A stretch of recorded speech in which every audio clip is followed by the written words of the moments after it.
Good afternoon, good morning, wherever we are with you today. Thank you so much for joining us. My name is Erin Gallagher. I am a program manager with This Is My Brave, and we are doing this series that we call Brave Beyond the Stage, where we meet back up with alumni from our shows from the past, see where they are now, what they've been up to since being on our stage. And so today I am really excited to be having a conversation with Alyssa Turcsak. Alyssa, thank you so much for joining me today. It's really wonderful to talk to you. Thank you so much, Erin. I am so grateful to be here. Wonderful. So let's just start right back at the very beginning, before you even knew about This Is My Brave. Where were you and how did you hear about this organization? Yeah, I first learned about This Is My Brave on a talk show on Iowa Public Radio, and that was, I think that might have been in 2016. I knew I had just graduated from college in undergrad, and I heard a story where they were doing a call for participants in the Iowa City show. And when I heard it, I thought, wow, that sounds really cool, but I probably wouldn't be strong enough to be able to do something like that, But then I did some inward reflecting, so to speak, and I had recently lost a friend by suicide, and I was like, how can I memorialize this person that I love so much? And then when I heard that This Is My Brave show opportunity, I was like, yeah, I'm gonna write a story about my friend Dan Bear, and I submitted my piece, and I was able to participate as a cast member in the Iowa City show, which was the first time I met people who were really open and honest about their mental health and their mental illnesses and their struggles. And from that first gathering of cast members at Brooke's house, Brooke was the producer, I knew that this was my community. So you went to the producer's house to audition for the show? No, so wait a minute. I auditioned at the show. We actually met up at a coffee shop.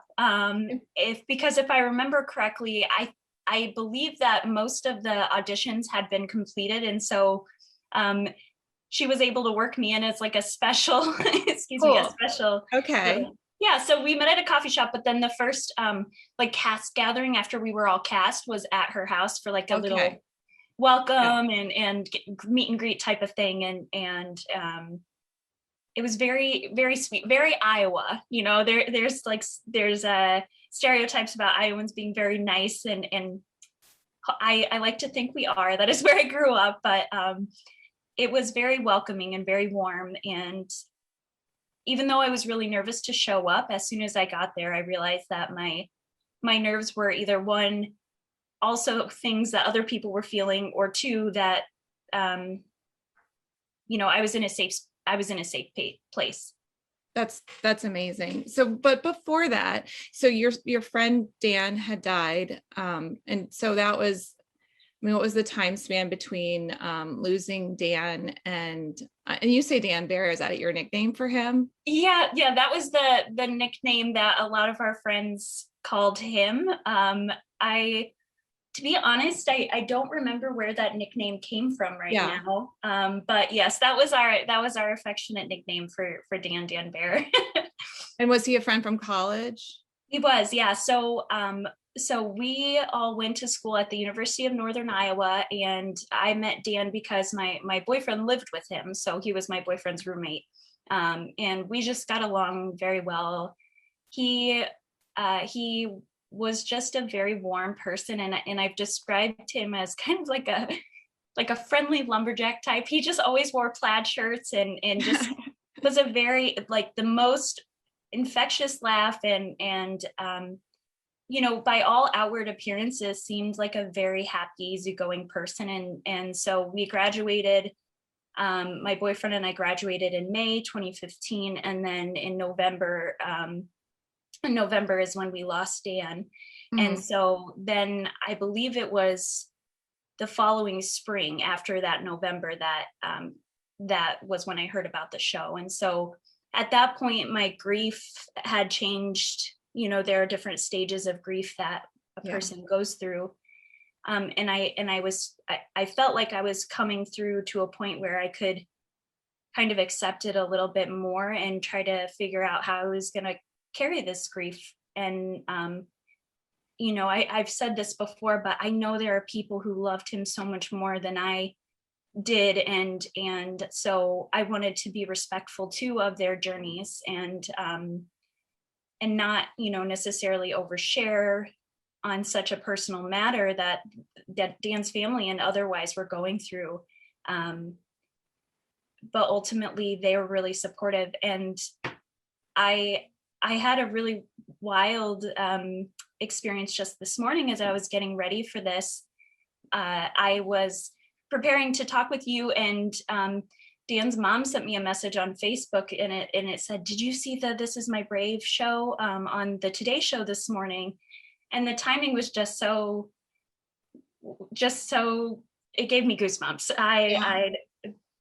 But you know, just being able to still have that connection with her and her Dan's family and friends and people who know him, we're keeping him alive in our stories.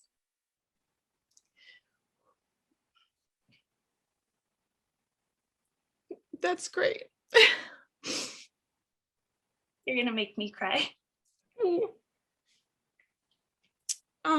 You know, we just, well, I lost my son to suicide in February of 2016. So we were feeling that weight, a similar grief, probably around the same time. Yeah. Doesn't get any easier. No. But I did we just participated in a training with Hope for the Day, which is out of Chicago. And it's a mental health training. It's a really nice,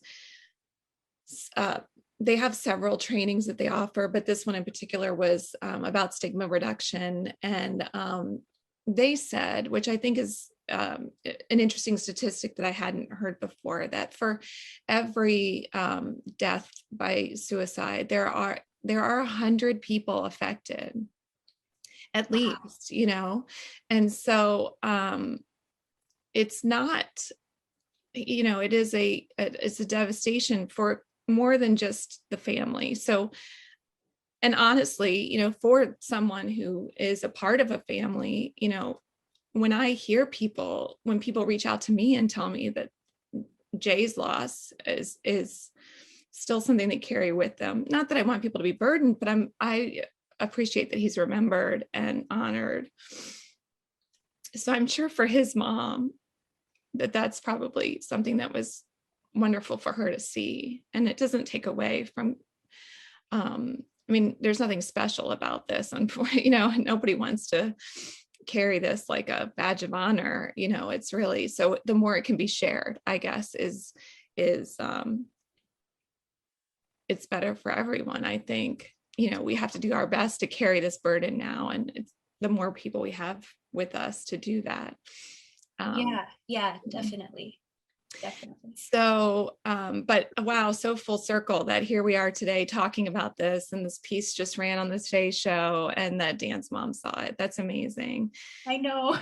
It makes me really. Yeah, I mean, it's and a great alignment of all things. Maybe a little bit of Dan in there. Yeah, always, yes. So you joined the show to tell, to honor him and remember him. Yes. I did do that, and at the same time in my piece, I decided to share a little bit about my own story with mental illness, and a little bit of the background is, you know, I had cancer when I was very little, and then as I got older, I was involved in a lot of things, and you know, I appeared to be doing well in school and a lot of things that you would think would make somebody seem to be successful. But I started to notice that I was having really troubling thoughts, and anxiety and panic attacks and depression. And the way that it was dealt with in my family was, for me, not helpful. And it was also, my family also had some mental illness, and again, I witnessed how they dealt with it, and I didn't really understand that there were other ways to deal with it. And so as I got older, I just kind of silently struggled. I started to do poorly in school, in college, and my professors, I shared this a little bit in my piece, but my professors were like, "Hey, what's going on? Are you okay?" You know, and they sat me down. And that was like the first time that I was like, no, I'm really not okay. Oh, I don't wow. know how to ask for help. I don't know what I need. So remind me, you said earlier where you went to school. Say that again. Yeah, the University of Northern Iowa. And how many students at that school? Just curious. Yeah, 13,000. Okay. So that's not a small school. No, and my professors were so thoughtful and loving, and I try as much as I can to tell them today how much they changed my life. Yeah. Yeah, they were the first step in my journey of becoming a mental health advocate. I hope I can be a mental health advocate, Yeah. you know, but yeah, so the journey of going from, you know, not even realizing that what I was experiencing wasn't necessarily normal, and that there were resources available to me to make it easier, including medication, which is something that I had been really terrified of because of some family history that made me think medication was dangerous. And then when I joined the This Is My Brave cast for the Iowa City show, I heard other people talking about how they use medication to help with their mental illness. And so then I started to explore it, and ultimately I was able to get on medication that helped me manage some of my anxiety and depression that I had been living with for so long. So from your earliest memories of those feelings, you know, the onset of those feelings, what age would you say that was? Oh yeah, I was very young. I remember having a panic attack very young because of,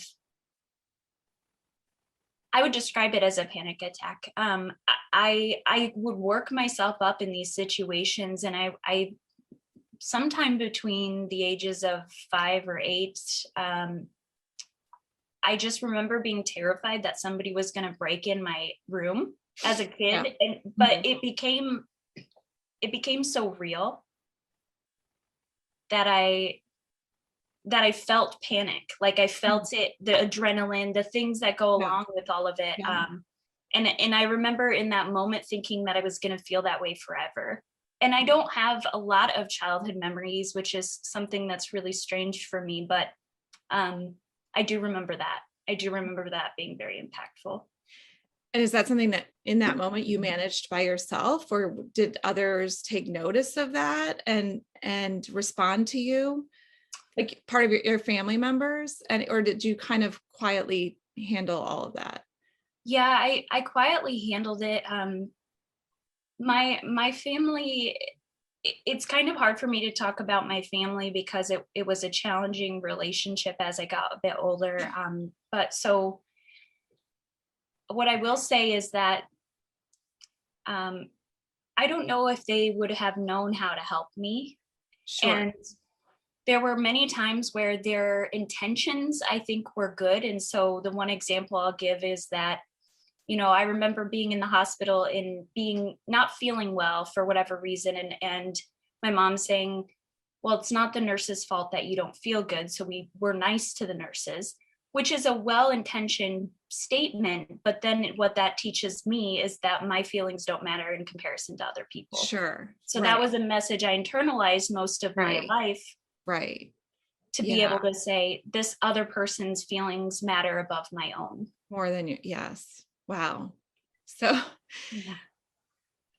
obviously you can see the error in that thinking now. And I can imagine that coming from an intention of, wanting to be polite, or, your mom having good intentions with that statement, raising a good child, a thoughtful person, thoughtful people think of others, so not believing at all that she was somehow, stifling you, but more training you and being thoughtful. So I can see the double-edged sword there, from Right. Yeah. It's perspective. Yeah. And I feel like we know so much more now about, the importance of validating feelings. And that probably wasn't a part of the conversation at that point, culturally speaking, right? Right. And I also think, at the age I am right now is around the age I was when I was going through this, where my parents were my age that I am right now. And so it's like, if I had a kid going through cancer right now, I don't know what that would be like. So I do have empathy for that experience, but at the end of the day, I am able to identify that this is a thought pattern that was created that ultimately took a turn for some of my mental health concerns that I had growing up. Right. Yeah. So you had this amazing intervention, which is really incredible. I mean, my older daughter's in college right now, and she doesn't like to reach out and ask professors for help, and I say all the time that, they wouldn't do this work if they didn't want to be, have an impact on younger generations. So of course you should reach out, go to the office hours, ask for help. So I just am wildly impressed that that you had professors. I bet you that this is, I shouldn't be wildly impressed. It's probably happening every day, that this is the work that they do, not just to convey knowledge, to get people degrees, but to be mentors to younger people and guide them through even hard things that aren't in the academic world, like mental health issues. So I do think it's amazing that they intervened with you and that took you down this path to wellness and recovery. So you were a part of the show in May of 2016 in Iowa City. Yes. And then that's not the end of the road for you, Alyssa, and This Is My Brave. So what came next? Where were we from there? Yeah, so you'll have to forgive me a little bit. My memory is a little bit off, but I remember hearing about wanting to produce, or I remember learning about being able to produce a show. And I remembered the feeling that I felt when I was involved in the show. And I thought, I want to give that to other people. And so I had just moved to Michigan in 2016. I think it was the same year I did the show in Iowa City. I moved to Michigan with my boyfriend, who we're still together. He is going to grad school. He's working on his PhD. I point like he's back there. He's somewhere out there in the world. There. But I followed him, even though I was like, never gonna follow a man anywhere. Right. I would say that, but then, I fell in love. So here we are. But when I got to Michigan, I was connected with Jen and I said, Jen, I want to do a show. I think it would be really cool. Michigan hasn't done a show yet. And she lovingly said, why don't you give it like a year just to get to know some more people in town, build your connections. Yeah. And so that's what I did. I waited. Meanwhile, while all of this was going on and my, high hopes for everything, I was struggling with addiction. I was drinking a lot. I should probably put a little, warning for people. I don't want to trigger anybody. Yeah. That's thoughtful. Yes. Yeah. So I was starting to develop and recognize that I had a drinking problem. And that was something that was hard, because what happened first was the first person to say something was my boyfriend. And you know, it takes a long time for somebody to recognize for themselves that they want to change. And so from my experience, that was true. And so when he first brought it up, and was even before we moved to Michigan, and because right after we graduated from college, I just continued to drink a lot. And I think it was, you know, I drank a lot in undergrad, and I just kind of thought it was normal. But then whereas my peers, when we all graduated, they seemed to be partying less. Suddenly I was still continuing at the same rate. And then I was beginning to do it on my own, by myself, which is one of the big warning signs, I think, for addiction, is when you're doing these things by yourself. And so he brought it to your attention. He brought it to my attention. So then between the time he brought it to my attention and I went to my first like AA meeting, it was probably at least a year or more where I finally went, because he just kept bringing it up. It wasn't even that I agreed with him. It was just like, I'm just going to go so he'll stop asking me about it. Wow. So anyway, at the same time, you know, kind of how I had felt growing up, where I was hiding these parts of myself to make everyone else think that I was doing so well. I was doing the same thing, but also still trying to like do the show for This Is My Brave. And there was just such a cognitive dissonance going on in my head, where I knew that I wanted to be involved in This Is My Brave and support the mission because I love it so much. And I thought, you know, maybe by doing this, I'll be inspired and it will help me get sober. You know, selfishly, that was a thought I had. And so then fast forward to 2017, and then we start talking, Jen and I start talking again about getting the show going. And so we do. And it was really cool. It was amazing to see how many people in the community felt compelled to audition. The most challenging part was having to pick the cast members. Right. Yeah. Oh, because you don't want to tell anybody that their story doesn't fit into, you know, that was the hardest part, definitely. Thankfully, This Is My Brave and Jen in particular were really great on coaching up, like, this is how it goes. This is the hardest part, you know, here are the resources available to you if someone's having a hard time. Part of the audition process was making sure that we had a licensed mental health professional in case anyone was sharing stories that were needed to be followed up on. And everything was laid out in a little, an excellent handbook that kind of guided through the show. So we were able to do that. And the people I met in our show here, they really did change my life. And I think at the end of the day, you know, my selfish desire to be inspired by the cast members to change my own habits did just that. I know that we had 2 cast members who in our show for This Is My Brave, Lansing, who shared about their experience with sobriety, and hearing their stories of what they lived through and what they went through to get to that point, it wrecked me. I was just a crying, sobbing mess the first time I heard their audition, because your story is my story, right? Except I've been hiding this part of myself. And so the first time I went to rehab was like a week after our show happened. Wow. And so that was really hard for me to admit, because I wanted everyone again to think I was doing okay. And especially, you know, like Jen and This Is My Brave, I was like, this is what, right, the whole mission is about. But if there's anyone in this world who can understand this journey that I'm on, it's you all.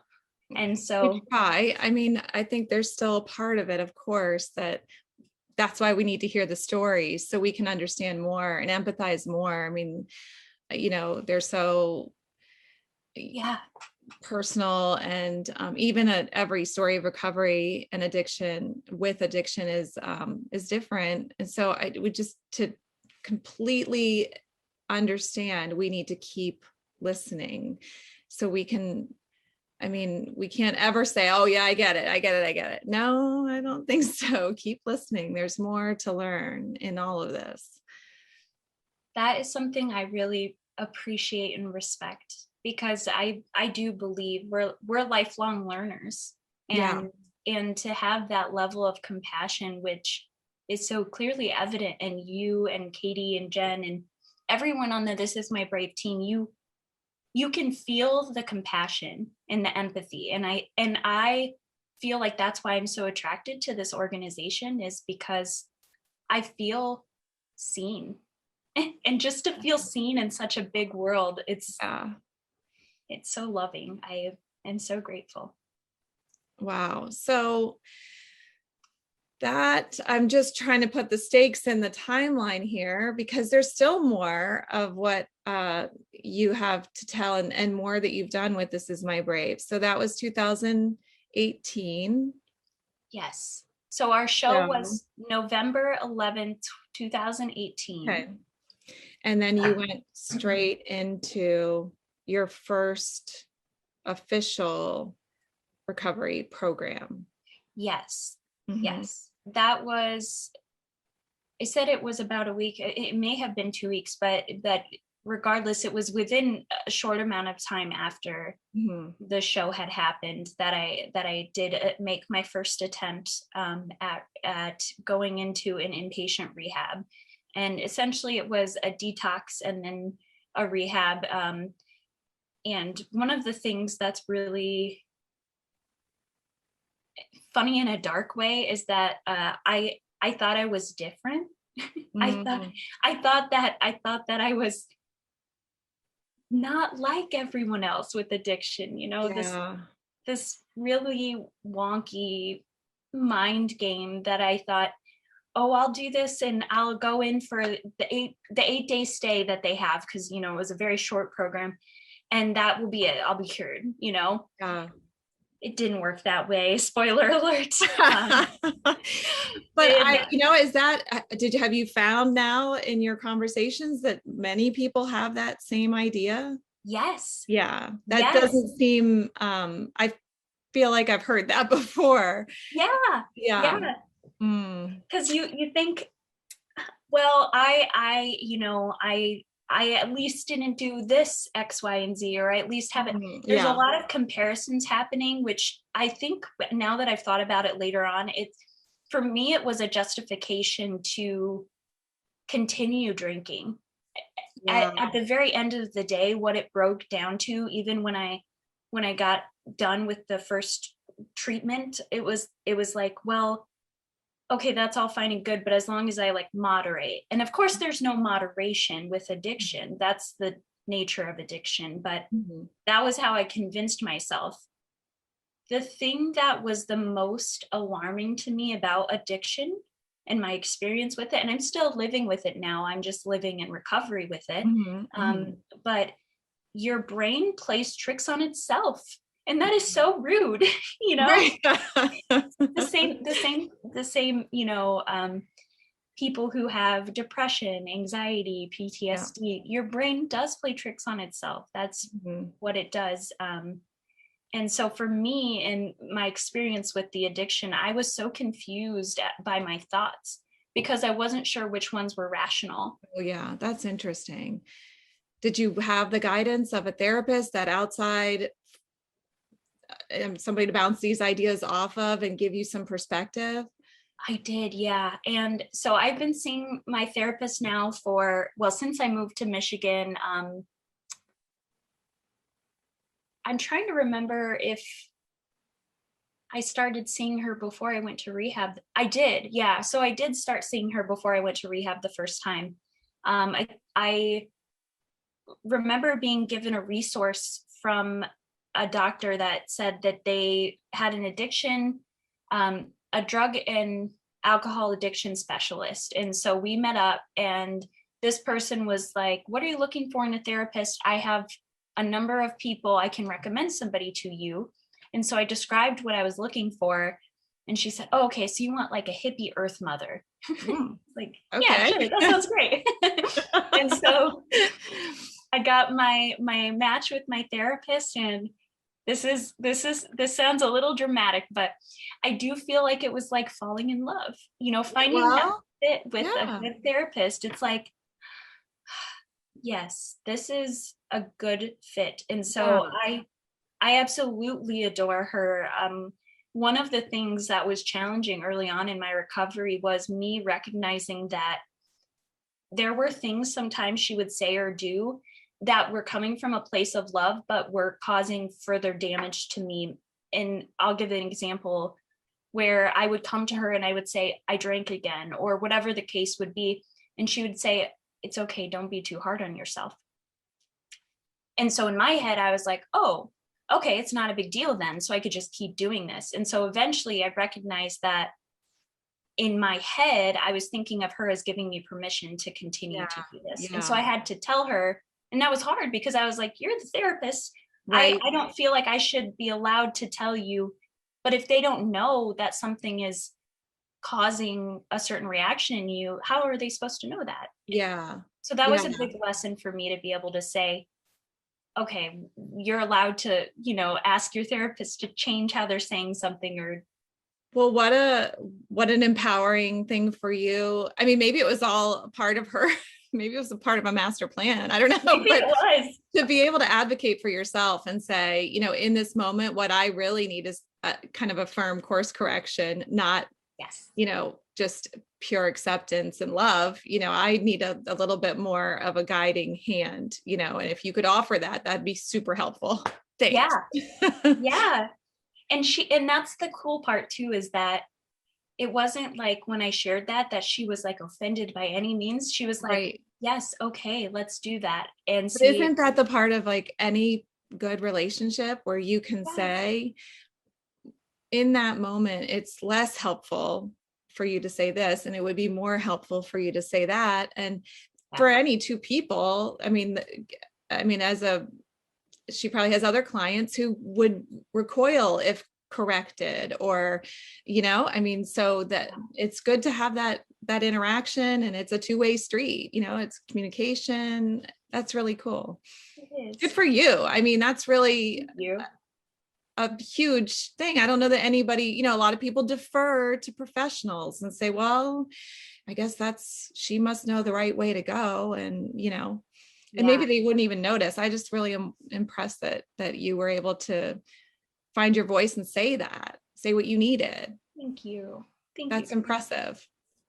It has been the biggest thing I've learned through This Is My Brave and coming into my recovery is that I have to use my voice to advocate for myself, because nobody else is going to do it.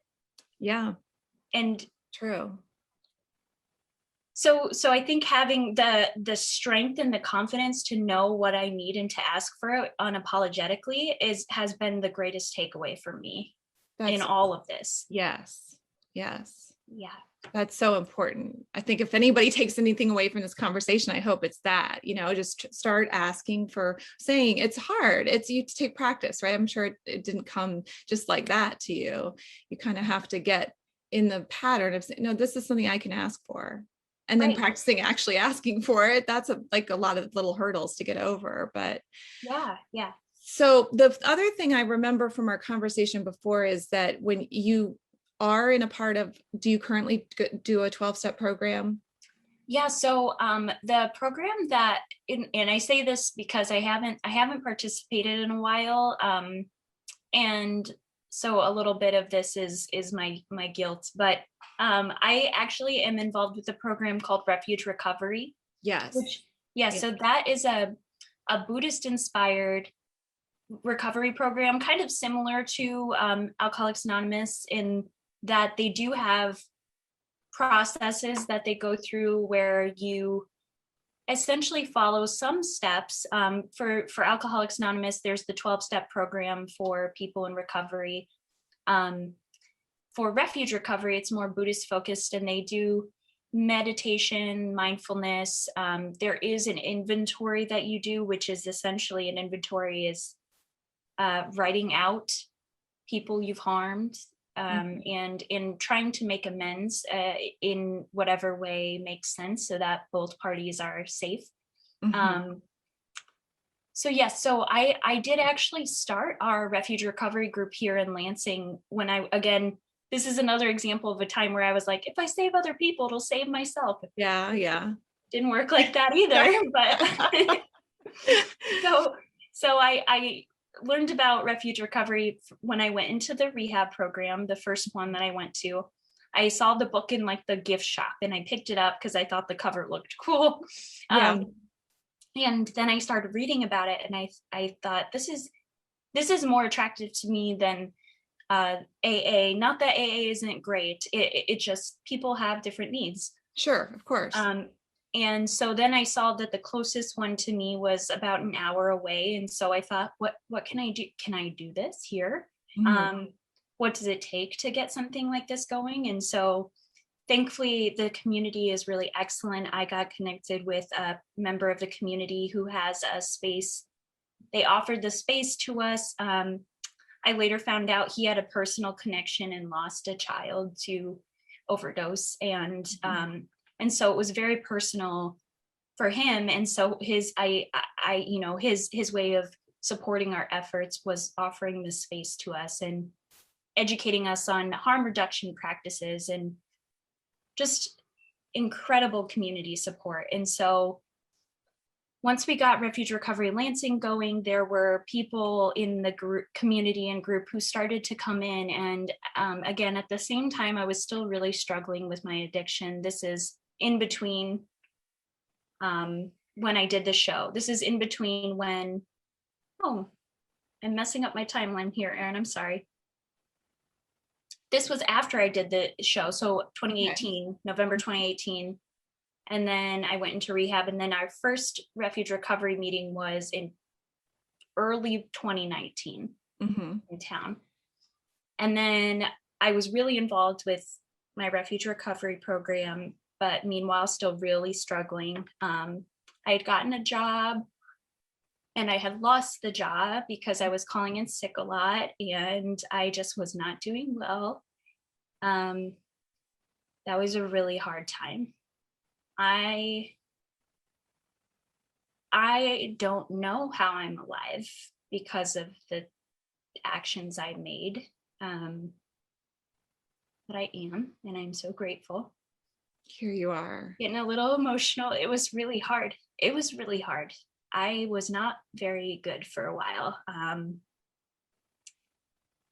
and went through a number of things that were really challenging. So I had lost my job, and by this time I knew I needed to do more rehab. And then at this point I was like, maybe I'm not so different. Maybe I should try to listen to what these people who are the professionals are telling me, and maybe I do need to go to a sober living house. And meanwhile, my boyfriend is in grad school and we were living together, and it was getting really codependent and just he tried to help me, and he would do things like set my phone alarm so I would wake up in the morning, and then at some point he did a lot of research on his own as to how to help somebody with an addiction, and he found that it was the loving detachment he had to do.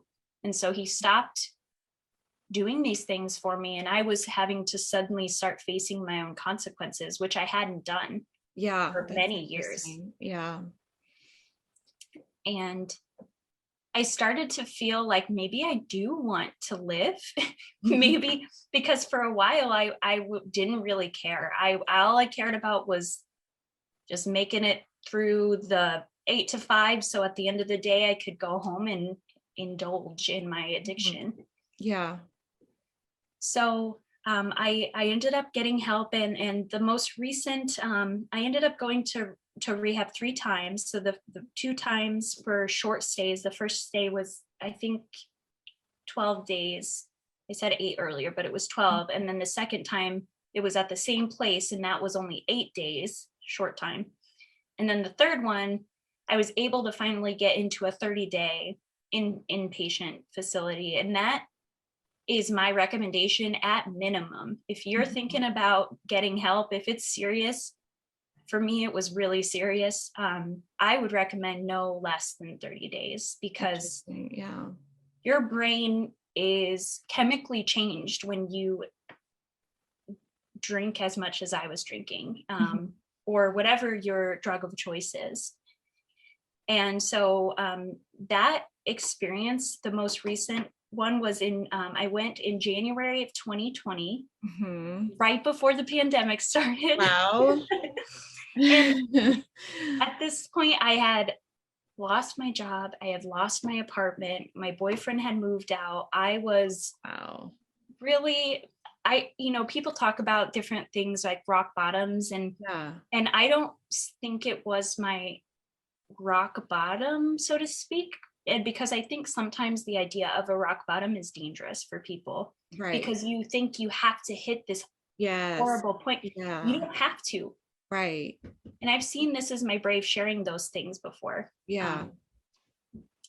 So I went into that facility for 30 days, and I was really intimidated by the stories I heard from people there. But the biggest lesson I took from that was that I learned how to love myself again. That was the first thing for me to get in recovery. The counselors there, the staff, they taught me that I was worth it, and that I had skills, and I had parts of my heart that were untouched by this addiction. Even though so much had changed, I was still who I am. And so that was the most important thing for me to recognize, was that I was worth recovery. And I had to believe that, like, truly deep down. And for myself. Yeah. Again, there's you advocating. That's teaching you to advocate for yourself. Like, you're going to do it not for someone else, not for outside circumstances, but only just for you. Like, at the end of the day, if all you have left is you, that's enough, right? Yes. Yeah. Yes. Wow. Yes. And the last bit on that experience in the rehab, I wanted to share. I will confess I am also guilty of this, but I think sometimes there are stigmas around what a person who is considered to be an addict, whether we place that label on them or they place it on themselves. There's a lot of stigma. And so when I went in, I was in an all women's facility, and there were a lot of women there who had a lot of different stories. And sometimes I caught myself having these automatic, like, well, at least I didn't do that, which is horrible. And I consider myself to be a highly empathetic person, but sometimes you have these thought patterns that you have to disrupt. And that was, for me, that's what I had to do. But what I learned was that these ideas of what somebody's life was or was not, one, they were almost always wrong. Two, my preconceived ideas were almost always wrong. And two, anytime someone came into the rehab, if it was like their first day or something, or somebody needed something, the other women in the group, even though some of them came in and were homeless or had these really wild experiences that are just so eye-opening, they would give the shirt off their back to this new person. And I was so blown away by the generosity of the people I was there with, who already didn't have much. It was like, that to me was the most impactful thing I witnessed, was just how much love and compassion there is among people who go through something like this. Yeah. So I feel like you joined This Is My Brave cast in Iowa City, and you felt that at some level. And then being a part of the Lansing, Michigan show gave you that same feeling on another level. Being in this group, in this inpatient treatment center, that seems like almost the deepest level of that. You saw it again more intensely, but still, like, maybe even, I don't know, it's powerful. Thank you. It's community, right? It's community. And not in the way that you thought, but Exactly. yeah. Wow. So you've been through a pandemic then. So if of all the times to seek sobriety, Yeah. that seems, I mean, you didn't know it was coming, and so you were already on the path. And so did that make you more equipped or more disabled? I mean, like, was it harder or to get through the last year, and the challenges that we faced, which is a lot of uncertainty and, a lot of turmoil on many fronts, not just in terms of a pandemic. There's been so much turmoil. Everything's been flipped on its ear, and you're having to do the extra hard work of staying in recovery, holding that line. And so how's that been? Yes. Well, happily, I've been in continuous recovery since January 8th, 2020. Nice. So I just had a year, and it was like a full year. Wow. Yeah. Yes. I didn't even think I would be able to ever do a week, like, let alone a whole year. And yes. So good job, me. Good job, everyone who helped me get here. Seriously. Thank you. Mostly you. Nobody could have done it. This couldn't have happened without you believing in yourself, right? That's what you learned. Yes. I'm the one who had to do the hard work every day and make the choice to pick a different route for myself. And so I do feel very supported by a lot of people along the way. It's almost like, all these people were just lifting me up, and they're like, you can do it. And so I feel so grateful for that. But yes, the first time I heard about the coronavirus was while I was in rehab. And one of my fellow people there was saying, this is, excuse me, this is going to be a big deal. I was like, what do you know? Why do you think it's going to be a big deal? I didn't know if this was like a conspiracy theory or something, It turns out they were right, and it was a big deal. So I had gotten completed with my program in February, and then I was going to be starting at a temp job to try to get back into the rhythm of working and remaining sober.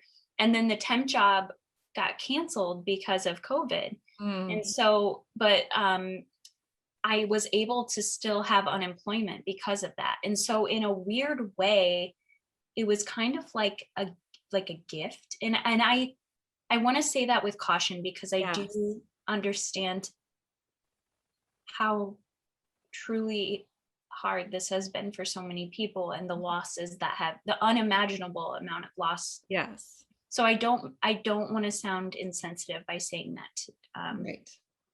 But in my particular situation, I was given this gift of time. I was given this space where people weren't out partying because we were all on lockdown. Yep. I had months of time where I just spent with myself, and I would journal. I would do things that I used to love to do that I forgot that I loved to do because I was drinking all the time. So in that space, I was able to come back home to myself. Nice. I love that. That's a really nice way to say it. Thank you. Yeah. Thank you. So that ended up being really, really a very lucky timing. But then, there's also the fact of isolation for people with addiction is so detrimental to recovery. And so I tried to make sure I was staying connected with people. And so, I think at the end of the day, I spent a lot of time looking for jobs, trying to get to know myself again, ultimately I did recently start working at a job in January. And then I very quickly learned that the role wasn't a fit for me. And that was really hard because I've had a lot of turnover the past couple of years because of this tumultuous relationship with alcohol. But now that I'm sober, I was like, oh, cool, stability, right? I'm going to get it. Well, one of the things that was happening was the job was very quick paced, and it was really challenging on my mental health. And so I had to take a look and say, can I do this job and remain sober? Because my triggers were becoming really intense. And I was like, this is hard. This isn't going to work. And there's an old adage they say that is like, anything you put before your recovery, you're going to lose. And so I knew that I needed to put my recovery first. And what that looked like is I had to transition out of that role that I just started, which is really hard because there's all these stereotypes of millennials and, not being consistent. And I didn't want to play into the stereotypes because, again, I want to please everybody. But I had to remove all of those feelings and just get to the core of it. And the core of it is this going to cause me to drink? I don't know, but I don't want to find out. And this is pushing me too close to that line. And so that's a degree of mindfulness though, like, because there wasn't a knee-jerk reaction. There was like a recognition of this thing that's happening and playing it out to the next steps and where could this be taking me? I mean, that's really that to me is like the ultimate in mindfulness, like just recognizing, wait, this is starting to feel like something that could get out of control. And so what can I do about that without just letting it go? I think a lot of us would let it go, or we might minimize that feeling and say, no, that I'm sure it's not going to be that. I wouldn't, again, like I'm special. I wouldn't let it happen. I'm in a great place now. So I know I can keep it under control. Just knowing that, I mean, I think that's really good skills on your part to be ever mindful of what you need to stay well. And that wasn't it.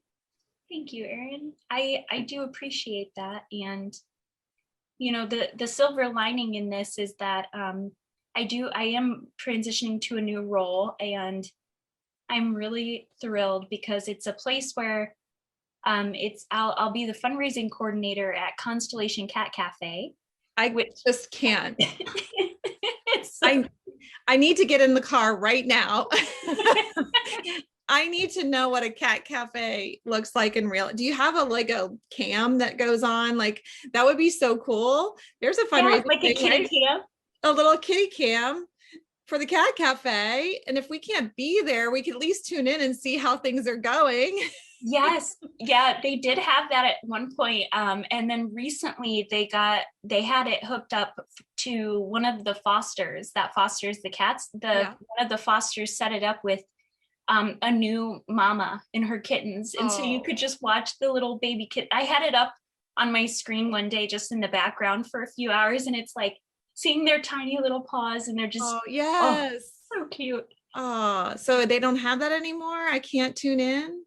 Yes, but it's not at the actual cafe right now. It's just at the foster house, but they will do it more. They're, the reason why I think it's really cute, I keep saying cute, but it is so cute.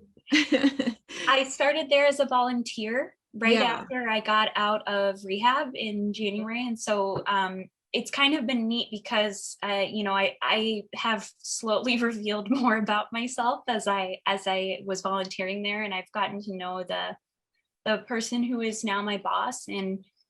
And so to have somebody know me and know these parts of me and still believe in me and trust me, it was like, oh, that feels nice. It feels nice to have someone know these things about you and then still believe in you. And so I'm really grateful that I have this opportunity. So you're fundraising. What kind of fundraisers do you guys do? Or what do you have in mind for the organization? Yeah, so my background is in nonprofit management. That's Mhm. excuse me, my world a little bit. And so a lot of my fundraising experiences in the past have been working with donors individually. And so um, whether that's asking for a gift towards whatever organization I'm fundraising for, or we have at the Cat Cafe, we have monthly donors. Mhm. We're The exciting thing that I'm getting to assist with is we're in the process of we're certified as a nonprofit at the state level, but not at the federal level yet. And Mhm. so my first thing I'm working on next week is getting our federal certification for the Nice. nonprofit, which is going to be really cool. Yeah. Um, but we also do a lot of events, and that is why I think it's going to be really fun. And part of why COVID has been really hard, because they used to have a lot of trivia nights, were a really Oh, big yeah. fundraiser. That's cool. Yeah, and then a lot of craft nights. So like Yeah. or yoga with the cats. They'll Oh, have yeah. yoga in with the cats, and so the cats will jump up on you while you do Yes. yoga. That's So so fun. it's very wholesome. It's a very nurturing space, I think. But Yeah. I'm very biased, but Yeah. Yeah. Well, it's it feels I don't that feels so wonderful. Like I'm so glad you have this opportunity and that it's come to you just at this time. It's really cool. I'm Thank excited you. for you. Thank you. I'm so excited. I feel like it's been a little bit of a bumpy ride. But I feel like I'm finally getting a chance to just be, Hmm. which is very nice. Very, very Yeah. nice to just exist. And by the way, that's a chance that you've created for yourself, Thank you. right? That didn't just come to you in the universe. You had to recognize the work that needed to be done, and you did that work. So you've set that's the people say lucky, right? But oftentimes I'm sure there's a better quote out there, but luck is really just kind of oftentimes the result of your efforts. You're not, things don't just land in front of you. You kind of set yourself on that path. So you I'm just so excited that we've had this opportunity to have this talk. And I hope that when we share this, that everybody will stick with us. And because I just feel like there's been so much good information, for somebody who needs some inspiration, who may be thinking that they might want to try a program of some, like maybe they recognize in themselves that they're having their relationship with alcohol or another drug is maybe getting a little off balance and needs some extra help. I hope that they feel inspired. But I think even for anyone who just needs to find some balance in the world and wants to be inspired, this conversation is, I think, just provided so many good nuggets of information about being more self-aware and seeking to create the life that that you want, and doing it one step at a time. You're doing it, and I'm so glad you're a part of our organization, and we will continue to root for you from here, and maybe we'll be back in Lansing soon. We're thinking maybe 2022 we'll have some live shows again. We're being cautiously optimistic. Yeah. So There's something special about being in the auditorium with everyone. it's true. There is an It's just energy so good. there I have been surprised by the energy that I've felt from virtual shows, because I really thought Oh, that would be yes. just very flat and it wouldn't do it for me. But I've been pleasantly surprised that the virtual shows still offer a lot in terms of inspiration and just, warming of the heart and just like feeling like you're part of it, right? But Yeah. I it's wanted to mention that yeah. I saw the trailer for the teens. Yes. I was bawling. Aw. I will take back what I said. Well, they can both be true, but yes, because I haven't actually participated or watched one of the virtual shows yet, so I need to do that. But seeing that trailer and just capturing, it was only a couple minutes long, but Yeah. the emotion that you feel in that, I can definitely see how that would be similar to having that feeling of the experience of you're part of this community. Yeah. Yeah. So we have that coming up on May 23rd. And up until then, we have, we're working on our college edition, and it's been picked up by a bunch of universities up in the Boston area. So there's different airings that are featured by different universities in that city. And but that both of those shows have a question and answer session at the end. So while you're watching a pre-recorded rendition of their piece, there is the opportunity to listen to them speak about their experiences live after the recorded show airs. So yeah, that's really been a lot of great energy on those question and answer sessions, and a lot of good information too. Young people, who set themselves on a path of, to get well, or, be better, and the things that they had to reconcile with. It's just, the college edition is very powerful. High school edition, those kids just blow you away, because they themselves are really passionate mental health advocates, which is so amazing to see young people take up this torch and really seek to do more for their peers, so that more people are coming forward and speaking their stories and being brave. Yeah, I love it. I love this community that has been built. It's just, I'm inspired by the work you do every day. So thank you.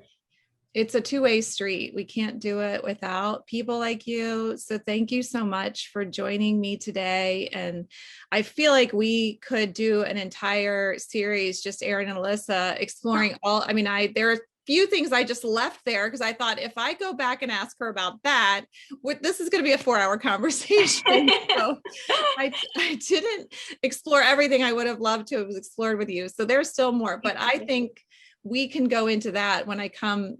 I'd have to road trip to Lansing and see this cat cafe. Come to the cat cafe. Yes. I would love the next one we'll do live from on location at the cat cafe.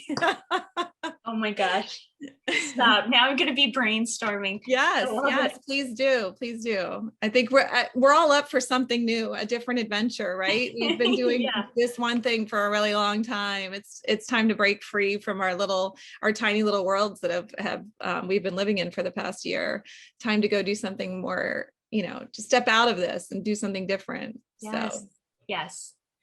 Well, thank you again for your time today, for all you've done with us and for us, and for the example that you are to so many people. We appreciate you, and look forward to all the things we're still going to do in the future. Thank you so much. It's really been an honor.